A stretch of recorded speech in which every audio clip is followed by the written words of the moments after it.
Irregular period என்னதான் பண்றது? உங்க பிரச்சனைகளை கட்டுப்படுத்த லயன் டேட் சிரப் தினமும் 2 ஸ்பூன்.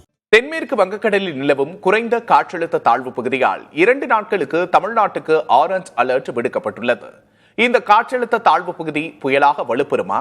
இதன் தாக்கம் எப்படி இருக்கும் என்பது குறித்து தனியார் வானிலை ஆய்வாளர் ஹேமச்சந்திரனிடம் நமது செய்தியாளர் வீரகுமார் நடத்திய கலந்துரையாடலை தற்போது பார்க்கலாம். இந்த தாழ்வு பகுதி தாழ்வு மண்டலமாகவோ புயலாகவோ மாறுவதற்கான சாத்தியக்கூறுகள் இல்ல.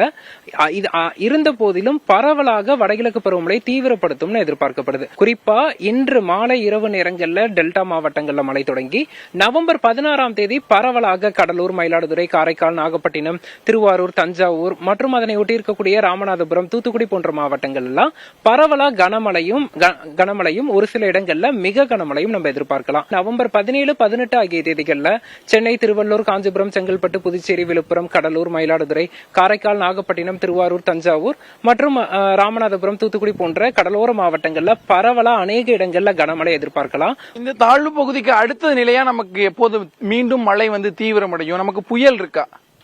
குறிப்பா இந்த ஆண்டு இப்ப நமக்கு நவம்பர்ல நம்ம முன்பே பதிவு செய்திருந்தோம். நவம்பர் இறுதியில புயலுக்கான வாய்ப்பு இருக்கு. ஆனால் அதற்கு முன்னதாகவே நல்ல மழைப்பொழிவுக்கான வாய்ப்புகள் இருக்கு. கிட்டத்தட்ட 10 நாட்களுக்கு மேலாகவே ஒரு வறண்ட வானிலை நிலவனுச்சு. அது வட தமிழகமா இருக்கட்டும், டெல்டா மாவட்டமா இருக்கட்டும். இப்ப அடுத்து வரக்கூடிய இந்த லோ பிரஷர் ஏரியாவால இந்த கேடிசிசி ஜோன், இந்த வட தமிழக பகுதிகளில் எப்படி இருக்கும்? பொதுமக்கள் பெரிய ஒரு அச்சத்துல இருக்காங்க. ஏன்னா குறைந்த காற்றழுத்த தாழ்வு பகுதி, தீவிரமடையும் வடகிழக்கு பருவமழை, இந்த வார்த்தையெல்லாம் பார்க்கும்போது இந்த சென்னை மற்றும் புறநகர் மாவட்டத்தில் இருக்கவங்க பெரிய அச்சமடைகிறாங்க.